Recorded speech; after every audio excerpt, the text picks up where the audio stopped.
Frank, si un jour on mange ensemble, ce serait le fun de se trouver un mécène, se payer des huîtres, un petit vin blanc sec. Ouais. Tu sais, des choses qu'on peut pas se permettre, qu'on n'a pas les moyens de se payer. Mais tabarnouche, si quelqu'un paye, why not coconut? Ouais, ben vous autres, les gars, quand vous allez chercher une petite bouteille de vin pour un vendredi soir, un samedi soir, vous payez combien d'habitude? J'essaie de rester dans le en bas de 20. Ouais. En bas de 20? C'est de plus en plus difficile, d'ailleurs. C'est de plus en plus difficile. Ouais, c'est ça. On prend le Bourgogne à ligoter le moins cher. Mais tu sais, on s'entend qu'au Québec, l'alcool, on le paye cher. Tout le monde a compris ça. 35 de marge de profit. 38, excuse. Oui, ça, je sais pas si c'est de la greedflation, ça, d'ailleurs. Ah, je sais pas, hein? Des marges de... Parce que moi, de ce que je comprends, l'Oblast peut se faire traîner en commission parlementaire pour des marges de profit de 4 %, mais 35 à la SAQ, ça semble pas causer problème à personne. Mais c'est un petit commentaire en passant. À propos. Mais non, c'est parce que nous, on paye l'alcool très cher, mais à la majorité des endroits où vous allez en Europe, l'alcool, c'est pas super cher. Là, si vous êtes déjà allé en France, en Espagne, en Italie, on peut trouver très facilement une bouteille de vin plus qu'acceptable pour quelques euros. Oui, mais c'est parce qu'en Italie, tu vas être obligé d'acheter du vin italien, puis en Espagne, du vin espagnol. Puis... Ben ouais, mais c'est ce que j'achète ici. C'est ça. Ouais, c'est ça. Ouais. Ça, si tu plates aller en Espagne puis acheter du vin espagnol. Ah oui. C'est vraiment chiant. La vie est vraiment dure. Non, je dis ça parce que la commission municipale du Québec qui va enquêter sur la ville de Montréal. Pourquoi? Pour tous les scandales de dépenses qui sont en train de péter en ce moment dans l'actualité. Et on nous parle d'un souper de la mairesse Plante lors d'un voyage en Autriche avec une dizaine de personnes. Et on nous dit que pour 8 bouteilles de vin, elle a chargé 550 $. Ouais. J'aime autant vous dire que c'était pas de la piquette qui buvait. Non, je sais. C'est... on le mérite bien. C'était pas du vin maison, là. Non, mais c'est ça, on le mérite bien. On travaille fort pour les citoyens. Moi, je pense qu'il on le mérite. Moi, je pense qu'il regarde la carte sans regarder les prix. Ben, quand c'est pas toi qui paye, ben oui. c'est la même chose avec les projets, des espèces de projets un peu bizarres qu'on se donne, là, les trucs de transport en commun et autres. C'est sûr que si le collecteur d'impôts passe chez vous, cogne à la porte puis dit Monsieur Gravel, Monsieur Dumas, vous me devez 3 000 $. Hein, comment ça, 3 000 $? Ben, c'est votre part pour payer le tramway, là. Ouais, là, finalement, ça me tente plus, là. Mais comme c'est un peu payé par, on sait pas trop comment, sur le très long terme, via de la dette, puis le fédéral va payer. Tu sais, les gens ont l'impression qu'ils payent pas. Ben, c'est un peu la même affaire quand t'es dans des organismes de même. Qui paye? Bon, c'est mon compte de dépenses, tu sais. Mais là, moi, je trouve que on peut parler de ça, on peut parler du 500 pièces de 550 pièces de bouteille d'alcool, 2000 pièces de restaurant, tout ça, c'est pas de problème, on peut en parler. Mais ce que ça soulève, c'est pas juste que des gens se gobergent aux frais des contribuables dans des voyages, c'est l'existence même de ces missions-là, missions entre très gros guillemets à l'étranger, moi, que je trouve me pose problème. T'sais, on a déjà parlé plusieurs fois du Martine Biron World Tour. Hein? Oui. Mais Martine Biron, je suis obligé de dire qu'au moins, elle est ministre de quelque chose. Là, on parle, dans le cas de présent d'employés de la ville de Montréal et même pire encore dans le cas de l'OCPM, d'un organisme de consultation publique qui techniquement son mandat est de faire des consultations auprès des Montréalais. Oui. Mais sont rendus à Londres, sont rendus à Vienne, sont rendus à Copenhague. Non, mais c'est parce que tu comprends pas, Frank. C'est parce qu'ils sont tellement bons qu'ils vont partager à l'étranger leur savoir. Oui, et en plus, ça se fait... J'adore l'ironie là-dedans. Ben, c'est ça qu'ils ont dit pareil. Je t'assure. Oui, je le sais. Et là, écoute, c'est un article que j'ai devant mes yeux du Journal de Montréal, du bureau d'enquête qui poursuit son très bon travail là-dessus, il faut le dire. Là. Oui. Et ils nous apprennent que la vérificatrice générale avait alerté Mme Olivier dès 2017. Parce qu'elle, en gros, quand elle a annoncé qu'elle s'en allait puis tout ça, elle a dit devant les journalistes, elle a dit, ben là, la vérificatrice générale puis les gens qui checkaient nos dépenses, ils font ça chaque année puis ils nous ont jamais rien dit qui était problématique. Fait que là, ben, la VG est sortie et a dit non, moi, dès 2017, j'ai signalé qu'il y avait des problèmes de dépenses à l'OCPM, notamment concernant les transports, le restaurant, l'alcool. La présidente, et ça, c'est ce qu'on dit dans l'article, la présidente de l'époque avait jugé qu'un contrôle plus serré serait inapproprié. Et là, elle est très sérieuse. Là. Elle dit, ben là, moi, on est une organisation indépendante. Là, on n'a pas à se faire dire comment dépenser. Je pense que ça, c'est le bout qui écœure encore plus les citoyens. Les gens sont prêts à tolérer jusqu'à une certaine limite des bullshit jobs, là. Parce que, bon, il y en a un peu partout, tout moi, ça. Moi, c'est ça surtout à la base. Parce que là, il y a une autre site qui nous dit, le scandale, c'est pas les bouteilles, c'est les voyages. Non, le scandale, c'est pas les bouteilles, c'est pas les voyages. Cet organisme-là ne devrait même pas exister. Voilà. Ben, c'est ça le problème. Et là, regarde, on pourrait prendre plein d'exemples qu'on a eu au fil du temps, là, que ce soit... C'est un peu le même débat qu'on avait avec les dépenses de, comment qu'elle s'appelait, l'ancienne gouverneure... Général... Michael Jean. Non, mais Michael Jean. Michael Jean, il y a eu aussi l'autre... Lise Thibault. Lise Thibault, la lieutenant-gouverneur. La madame qui soupait à 2 places en même temps. C'est ça. Exact. Mais le problème, c'est avec son chum qui n'était pas son chum. Oui, son chum, ça, quelle histoire incroyable. Mais... Mais le problème des gens qui critiquent ça très en surface, à charger des bouteilles de vin, ils n'auraient pas dû le faire. Ouais, mais vous mettez des gens dans des postes... Parce que, honnêtement, lieutenant-gouverneur versus ces organismes-là, c'est à peu près le même degré de pertinence, honnêtement. Là. C'est des postes quasiment honorifiques où tu vas, on va aller à une petite cérémonie, prendre une photo, demain je suis à Copenhague. C'est des symboles, puis c'est des trucs, comme je dis, c'est honorifique, c'est des bullshit jobs, en fait. Ben, si vous pensez qu'il suffit de mettre les bonnes personnes bien intentionnées là-dedans pour que l'abus arrête, vous vous illusionnez totalement. N'importe qui... Même les meilleures personnes se font mettre dans ces jobs-là, puis maintenant, tu succombes à la tentation. Tu te dis, ben là, t'as peu, là, j'ai un compte de dépenses de temps. Maintenant, je vais-tu vraiment me faire un sandwich ou aller manger dans une bénerie ou ben, je vais me payer à la traite? T'sais, c'est ça le problème, c'est qu'ils ont les deux. Le plat de bonbons est à côté de toi, puis t'as faim. Puis tout le monde se pige dedans, puis moi, toi, le cave, tu le fais pas. Let's go, je vais piger dedans moi aussi. Ben, exactement. C'est là qu'il y a le problème. Tu parles de bullshit job. Michel Hébert, j'espère qu'il va bien, j'espère qu'il profite de sa retraite. Michel Hébert parlait souvent de la commission de la toponymie. C'est toujours l'exemple qui sortait comme des gens qui foutent rien, là, puis qui sont un petit peu inutiles. C'est ça. Le rôle consiste à faire du tabarnan. Je m'excuse, c'est encore une pub qui est partie. C'est correct, j'ai pas entendu. Moi, quand ça part de mon bar, je l'entends pas. Ouais, c'est bon. Mais c'est ça, c'est que, tu sais, puis j'en jasais hier justement avec Dom en privé. Moi, ma réflexion, c'est la suivante. Si quelqu'un a une vraie mission à faire à l'étranger, là, genre, quand t'envoies quelqu'un négocier avec le président des États-Unis pour un accord de libre-échange et autres, que la personne finisse sa journée de négociation au resto avec une bouteille de vin, là, I don't care. Parce que ça sert à quoi? À quelque chose que la personne est en train de faire. Il y a peut-être des entreprises canadiennes qui vont pouvoir exporter leur affaire, importer des trucs à moindre coût parce qu'on a un deal qui a été passé. Mais si vous allez observer des trottinettes à Copenhague, là, ou ce genre de mission-là, là, ça, moi, je considère que c'est non nécessaire. Je vais aller essayer le tramway à Paris. Ben oui, je vais aller essayer le tramway à Paris ou je vais aller à Paris voir là-bas comment les entreprises financent le transport en commun. Tu as juste à regarder le rapport sur Internet. Là, tout est disponible. Tu n'as pas besoin d'aller sur place. Aller en Tunisie, parler avec les autres maires de villes francophones. Ouais. Ce genre de choses-là. Puis surtout que ça, c'est le problème. C'est que quand on est en période de prospérité, puis que tout va bien, puis qu'il n'y a personne qui fait la file dans les banques alimentaires, ça dérange pas grand monde parce qu'on se dit, c'est pas grave, on peut se le permettre, tout ça. Mais là, on est en des périodes de, on compresse les budgets ici et là. On dit aux sociétés de transport en commun, on n'a plus trop d'argent pour vous autres. On dit à tel organisme, on n'aura pas d'argent non plus.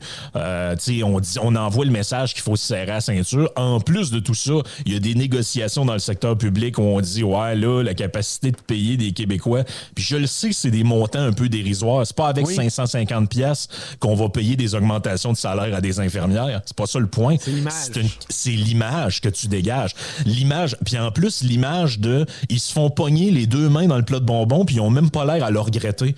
Ah ouais, c'est vrai, j'aurais peut-être pas dû, je m'excuse. Hey, la madame, je m'excuse. La madame qui est à mairie, là, elle a défendu Dominique Olivier pendant 2 semaines. Elle la défend encore.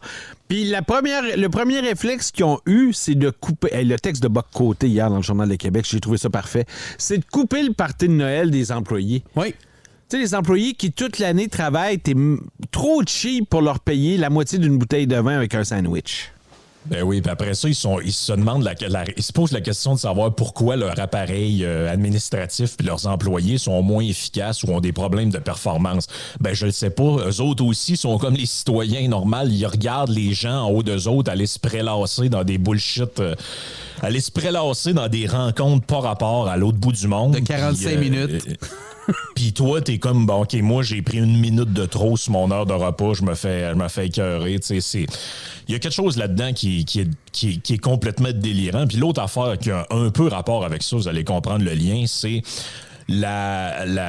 comment qu'elle s'appelle son titre exact? La commissaire à la lutte au racisme et aux discriminations de la ville de Montréal. Oui. Bokra Manaï ou Manaï, je sais pas exactement comment ça se prononce. Là. Ben là, elle, ça, c'est un autre genre de bullshit job. Bon, pour faire un peu de, bon, regarde, nous autres, on est inclusifs, on met tout le monde dans le même panier, tout le monde est beau, tout le monde est gentil, on crée un poste de commissaire de lutte aux discriminations, on met une madame dedans. Elle, son mandat, c'est quoi? C'est d'être neutre et de veiller à ce que, bon, il y ait une bonne cohésion sociale et communauté entre eux autres, tout va bien. Et qu'est-ce qu'on n'apprend pas dans le journal? Cette madame-là est une militante acharnée de la cause palestinienne. Elle a participé à des manifs pro-Palestine. Elle poste sur ses réseaux sociaux des trucs genre « Stop le génocide en Palestine ». Il y a des drapeaux partout. Bref, elle est zéro neutre. Elle est zéro neutre. Je veux dire, à Montréal, il y a des gens de la communauté juive. Là. Est-ce que c'est vraiment...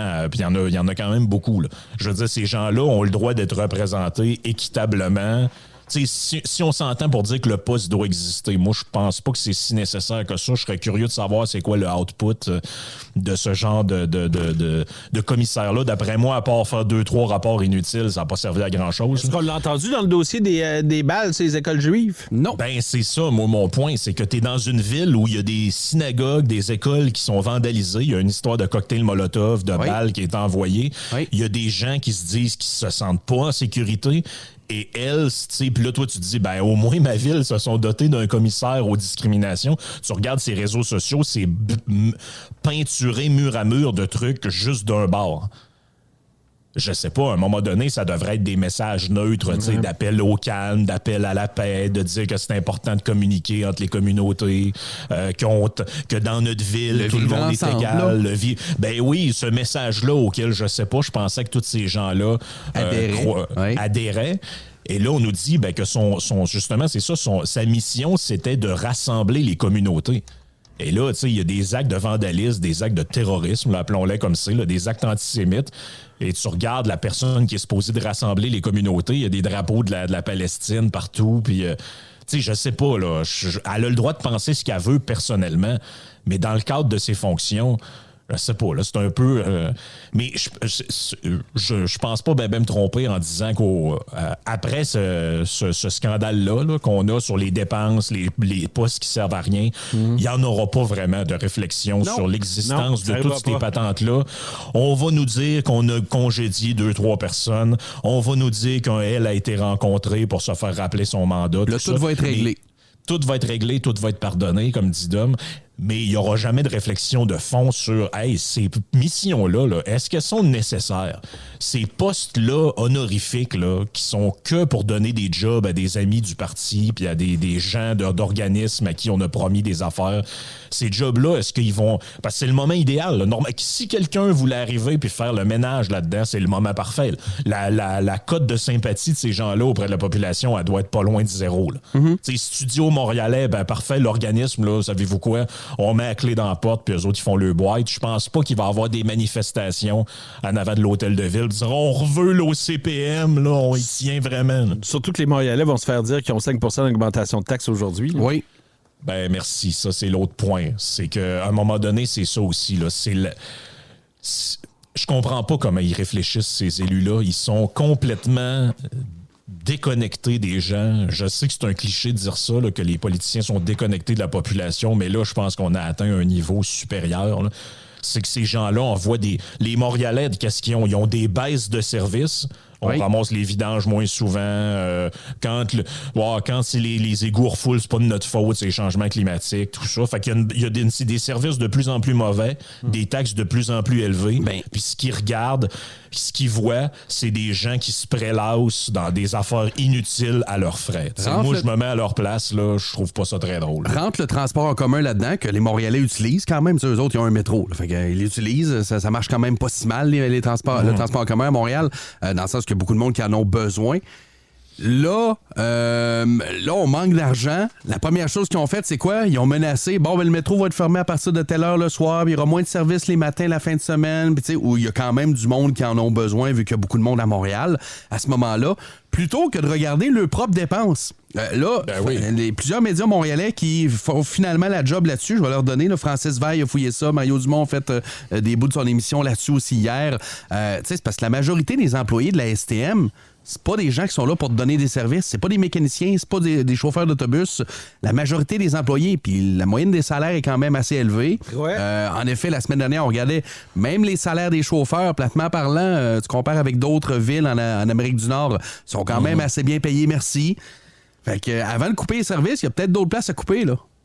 Ben, c'est ça. Puis même quand tu regardes quand tu regardes le graphique de la tarte, là, avec les pointes de tarte budgétaires de la ville de Montréal, ce que tu t'aperçois, c'est que la gestion de l'eau, des égouts, puis les déchets, puis tout ça, tous ces postes-là, c'est moins que la gestion de leur machine.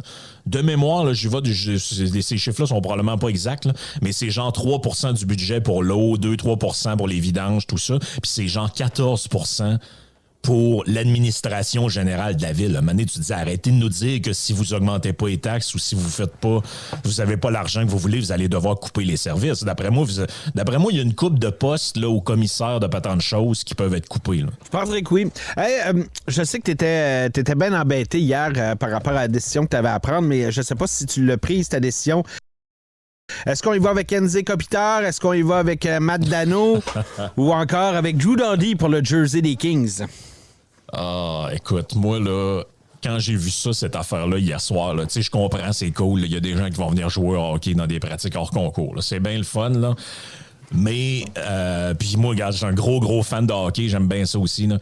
Puis, mais moi, je me dis, on dirait que le gouvernement, dans sa manière de gérer, il est comme un parent qui essaye d'expliquer à son enfant « Hey, j'ai pas d'argent pour t'acheter un Xbox », mais qui arrive avec un nouveau char le soir. Exactement. Puis un char au-dessus de ses moyens. Tu sais, parce que là, tu te dis « Hey, vous faites des négociations avec le secteur public, vous donnez des augmentations de 30%, vous pitchez de l'argent dans Nordvolt, vous pitchez de l'argent dans plein de patentes que personne n'a jamais demandé, puis après ça, vous arrivez, vous faites des conférences de presse, des sorties des médias, dire « Ouais, mais là, il faut se serrer la ceinture, on n'a plus d'argent. » Ben, mais quelle crédibilité, J'avais une théorie ce matin qui est la suivante. La Ville de Québec et le gouvernement du Québec est devenu la petite bitch de la Ligue nationale de hockey. Parce que l'aréna n'est pas disponible. Le cryptoarena.com n'est pas disponible pendant le camp d'entraînement. Moi, ce que je pense, c'est que les Kings ont appelé la Ligue nationale, disant ça nous prend un aréna. Puis la Ligue nationale a dit watch out. Je vais appeler à Québec, puis tu me créeras pas, là. Mais ces épais-là vont même payer pour que tu y ailles. Le gars, il a dit t'es pas game, c'est sûr que ça arrivera jamais, ça, ils paieront jamais. Hold my beer. 5 minutes après, il appelle 7 millions, c'est assez. Ouais, c'est ça qui s'est passé. Hein? Ça ressemble à ça pas mal. Là.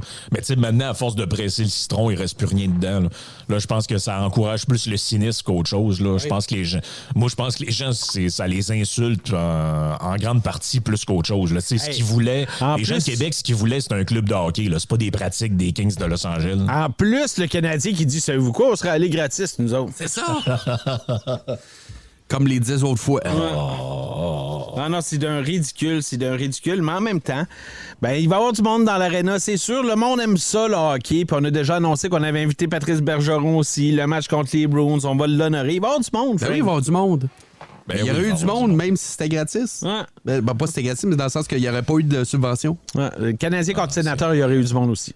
Ben oui. Ça va ressembler à ça.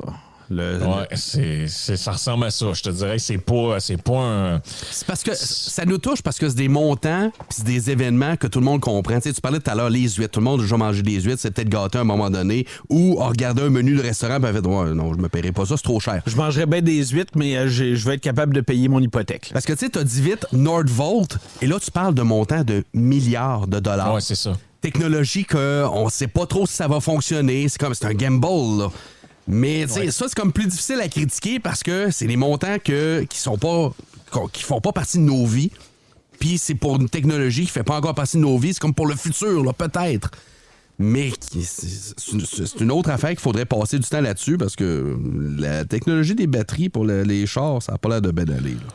Ouais, vraiment si vous avez suivi un peu l'actualité des chars électriques dans les dernières semaines, là, il y a plusieurs constructeurs qui annoncent que finalement ils renoncent à certains modèles puis que ça va pas si bien que ça. Là. On est peut-être en train de dilapider des milliards de dollars. Là.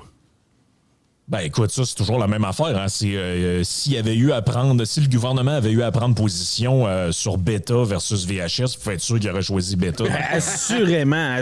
C'est sûr et certain. Là. VHS, il y a de la porn, on veut pas être collé à ça. Ouais, c'est ça.